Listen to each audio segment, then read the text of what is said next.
हाय viewer, मैं वीरेंद्र कुमार आप सभी का अपने चैनल बीकेसी लर्निंग पॉइंट पे स्वागत करते हैं। आज आप सभी के लिए लेकर के आए हैं कि कंक्रीट का निर्माण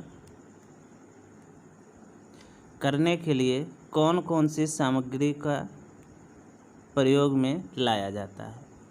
जो हमारा कंक्रीट टेक्नोलॉजी का या कह सकते हैं सीटी का टॉपिक है और यह सिविल थर्ड सेमेस्टर का सब्जेक्ट हमारा है। तो हम कंक्रीट के बारे में थोड़ा सा जान लेते हैं कि जो हमारा कंक्रीट है यह दुनिया में सबसे बहुमुखी और व्यापक रूप से उत्पादित और निर्माण सामग्री में से एक है। यानी कंक्रीट जो है हमारा दुनिया में चारों तरफ और बहुत ही अधिक मात्रा में प्रयोग में लाया जाता है। पेंटाटाला एजेंसी के अनुसार 1997 में इसका दुनिया भर में वार्षिक जो उत्पादन होता था 12 मिलियन मीट्रिक टन से अधिक का उत्पादन होता था। अगर कहा जाए कि पृथ्वी पर प्रत्येक व्यक्ति के लिए प्रत्येक वर्ष 2 मीट्रिक टन से अधिक कंक्रीट का उत्पादन किया गया था या कह सकते हैं किया जाता था। यही दर 2007 में लगातार बढ़ती रही। जनसंख्या, जीवन स्तर और आर्थिक विकास का यह बुनियादी ढांचा बना और यह ठोस सामग्री है जो इसकी लगातार मांग बढ़ती जा रही है। यह जो कंक्रीट है इसका निर्माण बहुत सरलता से किया जा सकता है और इससे जो भी संरचनाएं बनाई जाती हैं बहुत ही शीघ्रता से और कम समय में बनाया जा सकता है तथा इसकी लागत भी बहुत अधिक नहीं आती है। साथ ही इसके बहुत सारे गुण भी हैं जिसमें संरक्षण या कह सकते हैं देखभाल पे अधिक खर्च करने की आवश्यकता नहीं पड़ती है। अगर बात किया जाए कि कंक्रीट का यदि निर्माण किया जा रहा है तो इस कंक्रीट में कौन कौन सी सामग्री प्रयोग में लाई जाती है। तो इसमें जो सामग्री लाया जाता है सर्वप्रथम हमारा होता है कि सीमेंट प्रयोग में लाएंगे जो बंधक पदार्थ के रूप में प्रयोग में लाया जाता है। दूसरा जो होगा हमारा मिलावा होगा या कह सकते हैं एग्रीगेट या समुच्चय। तीसरा होगा जो हम प्रयोग में लाएंगे वह हमारा होगा जल। और इसके साथ साथ विशेष स्थिति में इसके साथ सम्मिश्रक का भी प्रयोग किया जा सकता है। अब इन चारों जो अयो इसके हैं या जो कंक्रीट बनाने के लिए प्रयोग में लाया जाता है इसमें से हम देखते हैं कि मिलावा या एग्रीगेट हमारा क्या होता है। अगर बात किया जाए एग्रीगेट की, मिलावा की, तो मिलावा या समुच्चय कंक्रीट के एक कंकाल के गठन करती है या कह सकते हैं कंक्रीट बनाने के लिए एक ढांचा के रूप में प्रयोग में लाया जाता है। क्योंकि जो कंक्रीट बनाते हैं उसमें महीन मिलावा, मोटा मिलावा, जल और सीमेंट को मिक्स करके प्राप्त किया जाता है। तो यह एक कंकाल के रूप में प्रयोग करती है। इसका लगभग कह सकते हैं 3/4 भाग या कहा जा सकता है कि 70 से लेकर के 75% तक प्रयोग कंक्रीट बनाने में किया जाता है। यानी जो कंक्रीट की 100% भाग होगी इन 100% में 70% लगभग हमारा एग्रीगेट ही होता है, मिला करके निर्माण में लाया जाता है। परिहार कारण में हो सकते हैं कि द्रव्यमान के इतने बड़े प्रतिशत पर कब्जा करने वाले घटक को ताज़ा और कठोर उत्पादन दोनों के लिए महत्वपूर्ण गुणों का योगदान देना चाहिए। आमतौर पर सीमेंट पेस्ट में एक अक्रिय फैलाव के रूप में देखा जा सकता है। हालांकि सख्ती से बोलना कुल मिलाकर के वास्तव में निष्क्रिय नहीं है क्योंकि भौतिक, थर्मल, कभी कभी रासायनिक गुणों को नोबेल और ब्रुक्स 1970 के अनुसार प्रभावित कर सकते हैं। यानी इसके ब्रुक्स और नोबेल के अनुसार इसके भौतिक, थर्मल और रासायनिक गुण को प्रभावित कर सकते हैं। इसीलिए इसका परीक्षण किया जाता है और फिर प्रयोग में लाया जाता है। अगर बात किया जाए इसके प्रकार की या कह सकते हैं इसका प्रभाव की कि समुच्चय का निर्माण किया जा रहा है या मिलावा का निर्माण अगर कर रहे हैं प्रयोग करके किसी भी संरचना को बना रहे हैं तो इससे क्या प्रभाव पड़ेगा। तो इसके लिए कह सकते हैं कि ताज़ा या प्लास्टिक कंक्रीट में एकत्र किया जा सकता है। यह हमारा सुघट्य अवस्था में जब कंक्रीट तैयार हो जाता है, प्लास्टिक कह सकते हैं, इसमें प्लास्टिकता का गुण होता है, बहने का गुण होता है। इसको किसी भी ढांचे में बहुत ही सरलता से ढाला जा सकता है। कभी कभी क्या होता है कि जो हमारा कंक्रीट होता है यह इसका निर्माण करने के बाद ही कार्य में प्रयोग में लाए जाते हैं। जैसे अगर कहा जाए कि कोई पुल बनाना है, छोटा पुल, या कहा जा सकता है कि पुलिया, तो इसमें क्या होता है कि जब पुलिया बनाते तो इसके लिए जो पाइप प्रयोग में लाया जाता है वह कंक्रीट का बना होता है, ठोस कंक्रीट का, लेकिन यह पहले से निर्माण कर लिया जाता है, सिर्फ इसको कार्यस्थल पे ला करके प्रयोग में लाया जाता है। अब हम देखते हैं क्लासिफिकेशन ऑफ एग्रीगेट, मिलावा का वर्गीकरण। कह सकते हैं मिलावा को विभिन्न मापदंडों के अनुसार कई श्रेणियों में विभाजित किया जा सकता है, जैसे आकार के आधार पे, स्रोत के आधार पे, भार के आधार पे या माप के आधार पे, इन सारे आधारों पे इनको बांटा जा सकता है। सबसे पहले हम देखते हैं कि माप के आधार पे इसको किस प्रकार से बांटा जाएगा। अगर माप के आधार पे बांटते हैं तो यह मिलावा हमारा दो प्रकार का होगा, एक महीन मिलावा होगा, एक मोटा मिलावा होगा। तो जो दो प्रकार के मिलावे हमारे होंगे यह कैसे स्पष्ट करेंगे कि कौन सा महीन मिलावा है, कौन सा मोटा मिलावा है। तो इसके लिए एक 4.75 mm की चलनी प्रयोग में लाई जाती है और इस चलनी से मिलावा को चाला जाता है। यदि चलनी से नीचे 90% तक भाग आ जाते हैं तो वह हमारा महीन मिलावा होता है, लेकिन जो 90% भाग मिलावा का चलनी से चालने के बाद नीचे गिर जाते हैं उसका जो माप होगा वह 75 माइक्रोन से कम नहीं होना चाहिए। यानी 75 माइक्रोन से लेकर के और 4.75 mm के बीच यदि मिलावा का माप है या गिट्टी का माप है या बालू का माप है तो वह हमारा महीन मिलावा होगा। अगर मोटा मिलावा की बात किया जाए तो यह 4.75 mm की चलनी पे यदि 90% भाग रुक जाता है, महीन मिलावा में नीचे चला जाता है, लेकिन मोटा मिलावा होगा तो यह चलने पे 90% भाग रुक जाएगा, तो वह हमारा मोटा मिलावा होगा।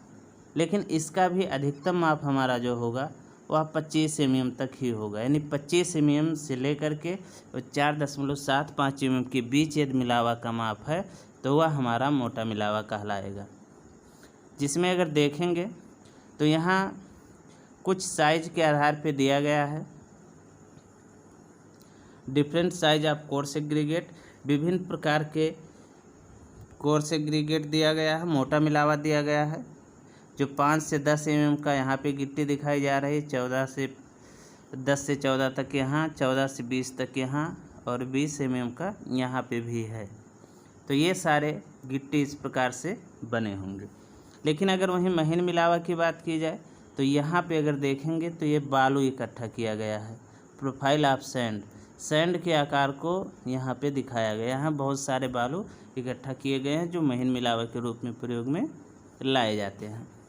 अगर और बात किया जाए तो यह हमारा स्रोत के आधार पे भी बांटा गया है।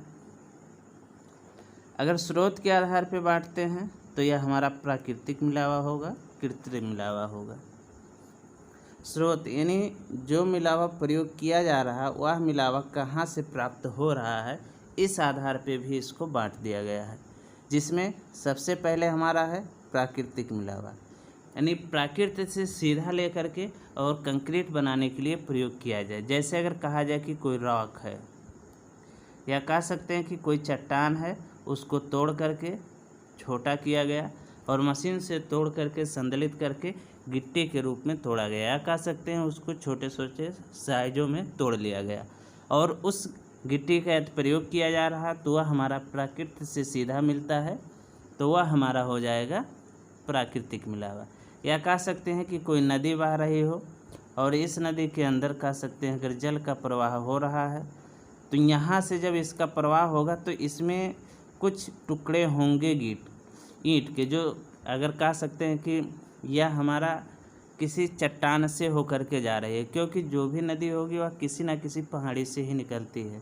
तो धारा के प्रवाह के कारण यहाँ से कुछ भाग टूट करके इस जल के साथ बहते हुए आगे की तरफ आते हैं और इनका आकार गोल हो जाता है। लेकिन अगर यहाँ से इन मिलावा का प्रयोग किया जा रहा है, कह सकते हैं कि कंक्रीट निर्माण के लिए, तो वह भी हमारा प्राकृतिक मिलावा होगा।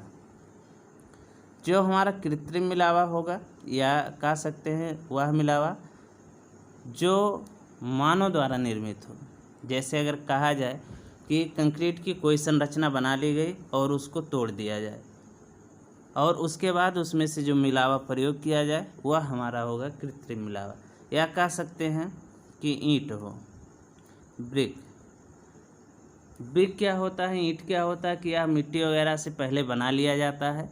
जब ईंट हमारा तैयार हो जाता है, पक जाता है, तो वह हमारा कृत्रिम हो जाता है। लेकिन उसमें जो अवयव प्रयोग किए जाते हैं वह अवयव प्राकृतिक होता है। लेकिन जब प्राकृतिक अवयव को लेकर के किसी अन्य चीज़ में या एक बार किसी रूप में प्रयोग में लाया जा चुका है, तो वह पुनः हमारा कह सकते हैं कि कृत्रिम बन जाता है।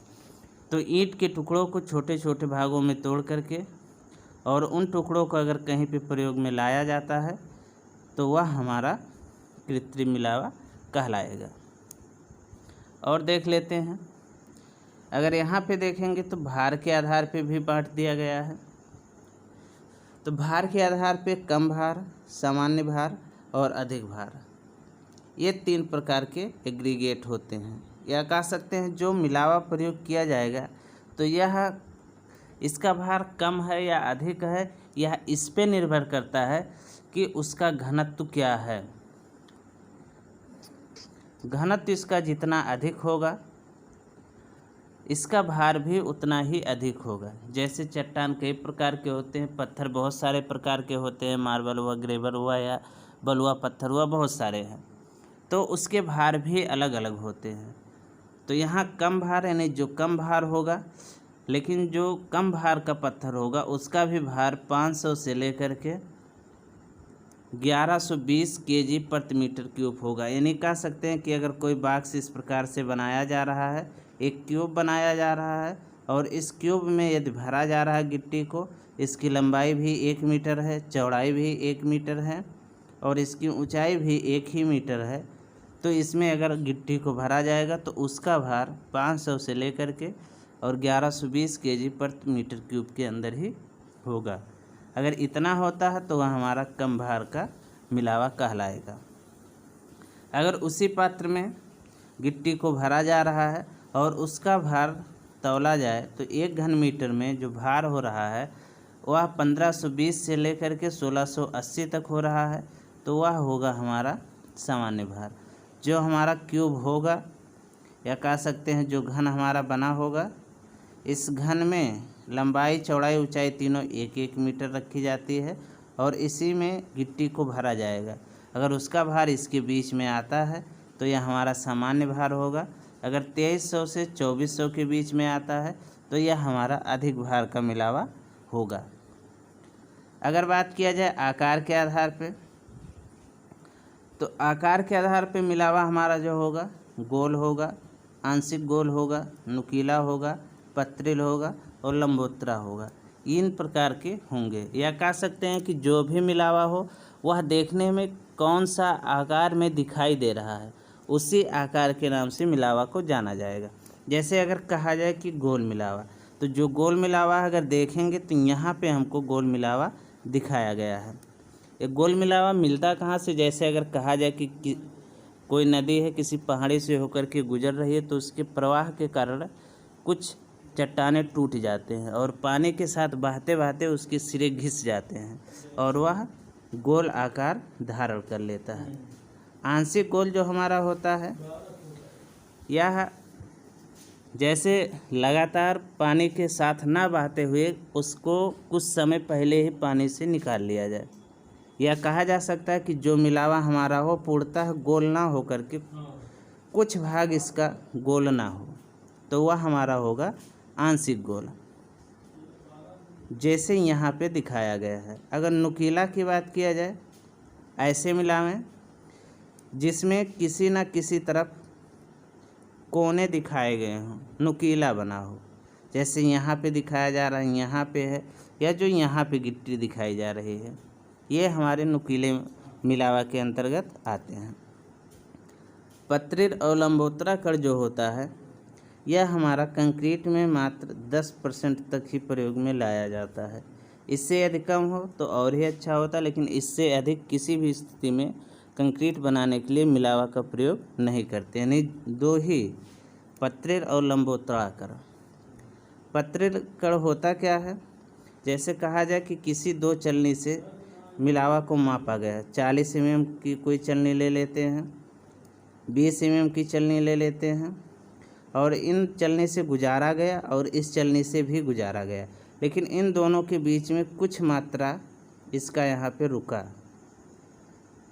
तो इस मात्रा जो रुकेगा यहाँ से इन दोनों का औसत लिया जाएगा, और इस औसत को यानी 40, 20, 60 का औसत हो गया 30, औसत माप गुणे 3/5 से कम ही होता है। अगर इसके किसी भी फलक, या कह सकते हैं मिलावा का किसी भी फलक मिलावा के औसत मान के 3/5 गुने से कम है तो वह हमारा पत्रिर कण कहलाएगा। लंबोतरा कण कब होता है कि जब कोई मिलावा का औसत माप 5/9 गुने से अधिक हो, तब वह हमारा लंबोतरा कण कहलाता है। यह वीडियो यदि आप सबको अच्छा लगे तो इसको लाइक करिए, शेयर करिए तथा हमारे चैनल को सब्सक्राइब करिए।